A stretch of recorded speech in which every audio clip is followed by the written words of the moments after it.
என் நெஞ்சில் குடிக்கொண்டிருக்கும் என் அன்பான இனிய உறவுகளே, இங்கே மகாநதியில் பசுபதி ராகினியையும் உள்ளுக்குள்ளே ஜெயிலில் பிடிச்சி போட்டுறாங்க நம்ம தலைவர். அதுக்கப்புறம் பார்த்திங்கன்னா அங்கே இருந்து வேகமாக கிளம்புறாங்க. நம்ம பொண்டாட்டியை பார்க்கணும் அப்படின்ட்டு காவேரி சுய நினைவே இல்லாமல் இருக்காங்க. ஹாஸ்பிட்டலில் எல்லோரும் போயிடுறாங்க. போயிட்டு அப்படியே சோகமாக இருக்காங்க. காவேரி கண்ணு முள்ளுடி அப்படின்னு சொல்லி அழுதுகிட்டே இருக்கிறாங்க. பார்த்தா விஜய் அங்கேருந்து வேகமாக சந்தோஷமாக வராங்க. எல்லாத்துட்டையும் நியூஸை சொல்கிறாங்க. இந்த மாதிரி நான் அவங்க 2 பேரையும் பிடிச்சி உள்ளார போட்டேன், ஏன்பா என்ன ஆச்சு, என்ன காரணம் அப்படிங்கிறாங்க. அப்போ தான் சொல்கிறாங்க, எங்கள் 2 பேரையும் மோதி தள்ளினது யார் தெரியுமா, அந்த 2 பேரும் தான், அப்பனும் பொண்ணு தான் அப்படிங்கிறாங்க. அப்படியே ஆடி போகிறாங்க. ஐயோ பார்த்தியா எப்படிலாம் பண்ணியிருக்காங்களே, நல்ல வேலை என் பிள்ளைக்கு உங்களுக்கு ஒன்றும் ஆகலை, இதுக்கு தான் உங்கள் பாட்டி கத்திருப்பாங்க போல இருக்கே, நான் என்ன பண்ணுவேன், அவன் பசுபதியை நான் சும்மா விட மாட்டேன் அப்படின்னு சொல்லிட்டு சாரதா வேகமாக எந்திக்கிறாங்க. மாப்பிள்ளை இனிமேல் நீங்கள் நல்லா இருக்கணும், நான் போய் அவனை ஏதாவது பண்ணிவிட்டு நான் ஜெயிலுக்கு போகிறேன் அப்படிங்கிறாங்க. ஐயோ அவனே ஜெயிலில் தான் இருக்கேன், அப்புறம் எதுக்கு விடுங்க அப்படிங்கிறாங்க. இப்போ என் காவேரி எப்படி இருக்கா அதை சொல்லுங்க அப்படின்னு அப்படி பதட்டத்தோட கேட்குறாங்க. ஆனால் பார்த்தா இன்னும் கண்ணு முழிக்கலை அப்படிங்கிறாங்களா.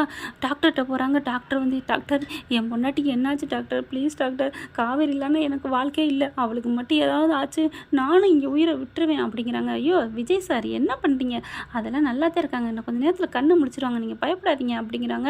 பார்த்தா நீங்கள் இதே தான் சொல்லிட்டு இருக்கீங்க, ஆனால் கண்ணு முழிக்கவே இல்லையே அப்படிங்கிறாங்க. எல்லாரும் சோகமாக அப்படியே உட்காந்துட்டு இருக்காங்க.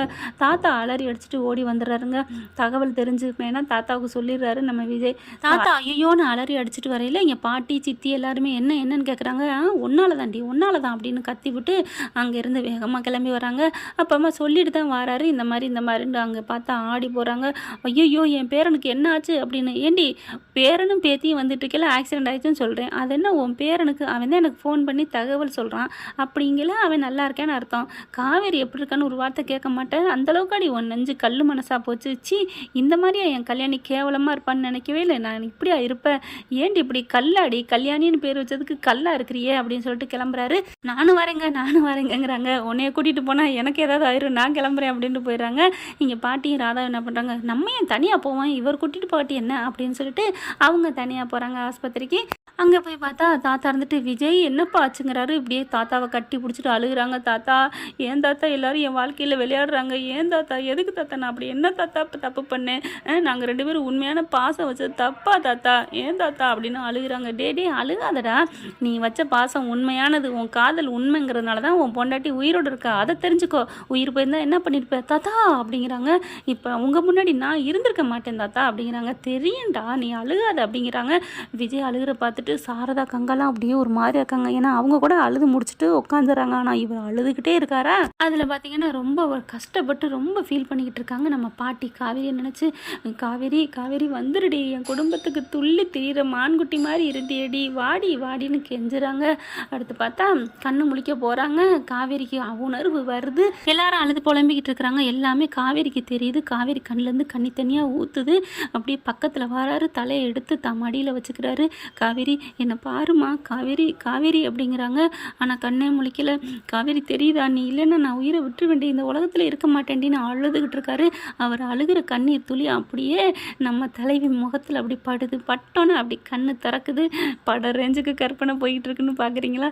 பரவாயில்ல, எத்தனையோ படங்களை பார்க்குறோம்ல, அந்த மாதிரி கற்பனை பண்ணி பாருங்கள், சூப்பராக இருக்கும். அப்படியே காவேரி கண்ணை முழிக்கிறாங்க, பார்க்குறாங்க. விஜய்க்கு சந்தோஷம் தாங்கலை.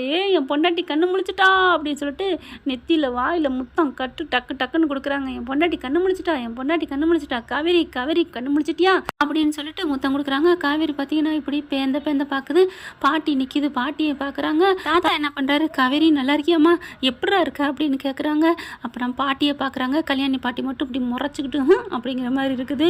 பார்க்குறாங்க எல்லாருமே. சாரதா அப்படியே கலங்கி போய் அழுகுறாங்க. ஏண்டி இப்படி உனக்கு ஆகணும், என்னடி ஆச்சு, நல்லா தானடி ஆஸ்பத்திரிக்கு போகிறேன்னு வந்தீங்க, இப்படி ஆயிடுச்சு அப்படின்னு சொல்லிட்டு ஃபீல் பண்ணுறாங்க. அப்படியே விஜய் பார்க்குறாரு. காவேரி என்னம்மா நாங்கள் இவ்வளோ பேசுகிறோம், பேசாமல் இருக்கிற, பேசு அப்படிங்கிற இப்படி பார்க்குறாங்களா. பார்த்த இப்படி விஜயை பார்த்துட்டு இப்படி மண்டையை ஒதுக்குறாங்க. என்னம்மா காவேரி, நான் உன் மாமாடி, என்னை யாரோ மாதிரி தலையை ஒதுக்குற அப்படிங்கிறாங்க.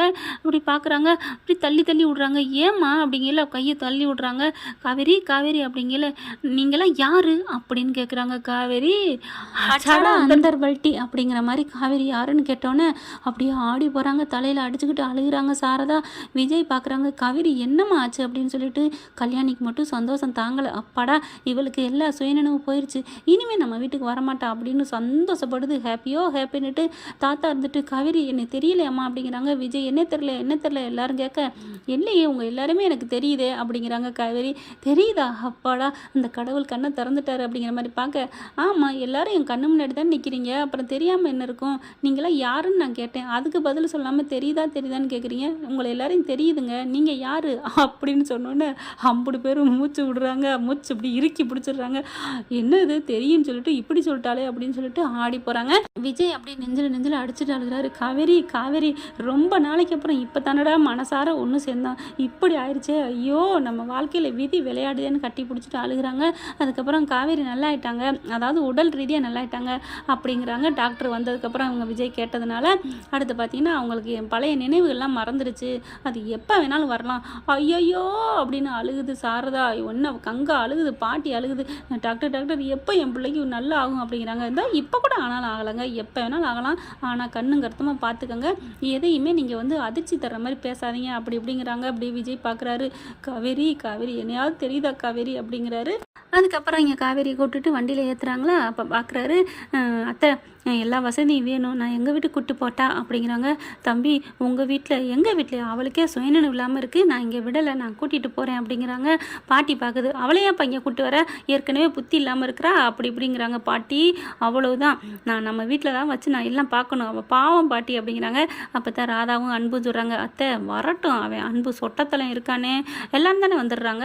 அப்போ தான் சொல்கிறாங்க, நம்ம வீட்டில் வச்சு அந்த வயிற்றில் இருக்க குழந்தை எல்லாத்தையும் அப்படிங்கிறீங்களா, ஆமாம் அப்படிங்கிறாங்க. இதெல்லாம் நம்ம நயவஞ்சகர்கள் கூட்டம்னு சொல்லணும். சரிப்பா விஜய் கூட்டிக்கிட்டு வா அப்படின்றாங்க. ஆனால் சாரதாவுக்கு பயமாக இருக்குது, இவங்க 3 பேர் ஏதோ பேசினதை. அப்போ பார்க்குறாங்க, இல்லை நாங்களும் வருவோம் அப்படிங்கிறாங்க. நீங்கள் எதுக்கு, என் பிள்ளை இந்த நிலைமையில இருக்கிற எப்படி விடுவேன் அப்படின்னு சொல்லிட்டு எல்லாரும் கிளம்புறாங்க. அப்படியே அழுதுகிட்டே வராரா, அழுதுகிட்டே வந்துட்டு எப்படி ரொம்ப தாங்க முடியாமல் மயங்கி விழுகிறாரு நம்ம தலைவர். அதுக்கப்புறம் நான் இன்னொரு ரூமில் கொண்டே ரெஸ்ட் எடுக்க வைக்கிறேன் அத்தை, அவளுக்கு சமைச்சதை எடுத்துகிட்டு வாங்க அப்படின்னு சாரதாட்ட சொல்லிட்டு அங்கே போகிறாங்க. பாட்டி பார்த்தீங்கன்னா இவளுக்கு தான் சுயநினைவு இல்லாமல் போச்சு அப்படின்ட்டு என்ன பண்ணுறாங்க, கொஞ்சம் இப்போதைக்கு நடிப்போம் அப்படின்னு நல்லபடியாக பேசுகிறாங்க எல்லாத்துட்டையும். ரூமுக்கு போயிடுறாங்க. போனதுக்கப்புறம் விஜய் ரொம்ப அழுகிற பார்த்துட்டு காவேரி பார்க்குறாங்க. ரொம்ப அழுகிறீங்கள மாமா, நீங்கள் என் மேலே அவ்வளோ பாசம் வச்சுருக்கீங்களா அப்படின்னோடனே, என்னது மாமாவா, அப்போ என்னை பற்றி உனக்கு தெரியுதா, எல்லாம் தெரியுதாடா அப்படிங்கிறாங்க. இல்லை எனக்கு மாமான்ற வார்த்தை மட்டும் எனக்கு என்னமோ தெரியல, எனக்கு பிடிச்சிருக்கு அப்படிங்கிறாங்க. ஐயோ என்னை மட்டும் நினச்சிருக்கிறாளே என் பொண்டாட்டி அப்படின்னு ரொம்ப ஃபீல் பண்ணுறாங்க. காவேரி அப்படின்னு சொல்லிட்டு ரொம்ப ஃபீல் பண்ணி புலம்புற பார்த்துட்டு காவேரிக்கு அப்படியே ஒரு மாதிரி ஆகுது. அதுக்கப்புறம் மாமா என்னை உங்களுக்கு பிடிக்குமா மாமா, இப்படி அழுகிறீங்களே அப்படிங்கிறாங்க. காவேரி நீ பேசுகிறதெல்லாம் பார்த்தா அப்படிங்கல, ஐ லவ் யூ மாமா அப்படின்னு சொல்லிட்டு கட்டி பிடிச்சி முத்தம் கொடுக்குறாங்க. என்னடி அப்படிங்கிறாங்க. மாமா நீ என் புருஷன்டா அப்படிங்கிறாங்க. என்னது நான் உன் புருஷனா, என்ன காவேரி சொல்கிற, எல்லாரும் சொன்னதை வச்சு சொல்கிறியா அப்படிங்கிறாரு. டேய் நம்ம 2 பேரும் ஒப்பந்த கல்யாணம் போட்டுக்கிட்டோம், ஞாபகம் இருக்கா, உன் பாப்பா என் வயிற்றில் இருக்குடா, நீ ஆசைப்பட்ட குட்டி பாப்பா, இதை விட நான் என்னடா சொல்லணும், எனக்கு சுயநினைவு இருக்குன்னு அப்படிங்கிறாங்களா. அடி என் கள்ளி பொண்டாட்டி அப்படின்ட்டு தூக்கிறாரு கட்டிக்கிட்டு. அப்போனா நடிச்சியா சுயநினைவு இல்லைன்னு, ஆமாம் எப்படி உங்கள் பாட்டி வாயை அடைச்சேன்ல அப்படிங்கிறாங்க. பாவி அடியே என்கிட்ட சொல்லியிருக்கலாம்ல, பக்கின்னு அடிக்கிறாரு. அப்படின்னு தலையை அப்படி சாய்ச்சிக்கிறாங்க. சொல்லியிருந்தா இவ்வளோ அழகாக பர்ஃபார்மன்ஸ் பண்ணியிருக்க மாட்டீங்கல்ல அப்படிங்கிறாங்க. இருந்தாலும் என் இருதயமே நின்றுச்சு காவேரி அப்படிங்கிறாங்க. அதை நினச்சி எனக்கு கஷ்டமாக தாண்டா இருந்துச்சு, அதான் சொல்லிடுமான்னு பார்த்தேன், சொல்லியிருக்கலாம்ல காவேரி, ஐயோ கடவுளே நன்றின்னு துள்ளி குதிச்சு அப்படியே காவேரி தூக்குறாங்க. இப்படியே எத்தனை நாளைக்கு நீ நடிக்க போகிறேன், கொஞ்ச நாளைக்கு எனக்கு சுயநினைவு இல்லைன்னா என்ன பண்ணுறாங்க ஏது பண்ணுறாங்கன்னு கண்டுபிடிக்கலாம்ல அப்படிங்கிறாங்க. ஐயோ எப்படியோ இதை சாக்கிட்டு நான் வீட்டுக்கு வந்துட்டேன் அப்படின்னு சொல்லிட்டு அப்படியே ரொம்ப சந்தோஷப்படுறாங்க. அப்புறமா உங்கள் அம்மா கிட்ட யார்கிட்டையுமே சொல்ல வேணாம், நீங்கள் என் புருஷங்கிறனால உங்ககிட்ட மட்டும் சொன்னேன், இல்லைன்னா நடிக்க தெரியாது அப்படிங்கிறாங்க. ஆமாம் உங்களுக்கு நடிக்க தெரியாதுன்னு சொல்லாத மாமா, அணைக்காமல் இருக்க முடியாது அதுதானே, கரெக்டாக சொல்லிட்டடா, உன்னை விட்டுட்டு என்னால் இருக்க முடியாதுடா புருஷா அப்படின்னு இருக்கையை கட்டி பிடிச்சிக்கிறாங்க. ஏன்னா ஃப்ரெண்ட் இப்படி போனால் சூப்பராக இருக்கா, பார்க்கலாம் என்ன நடக்க போகுதுன்னு. இது நம்மளோட கற்பனை கதை தான். பிடிச்சிருந்துச்சுன்னா லைக் பண்ணி சப்ஸ்கிரைப் பண்ணிடுங்க. Thank you friends.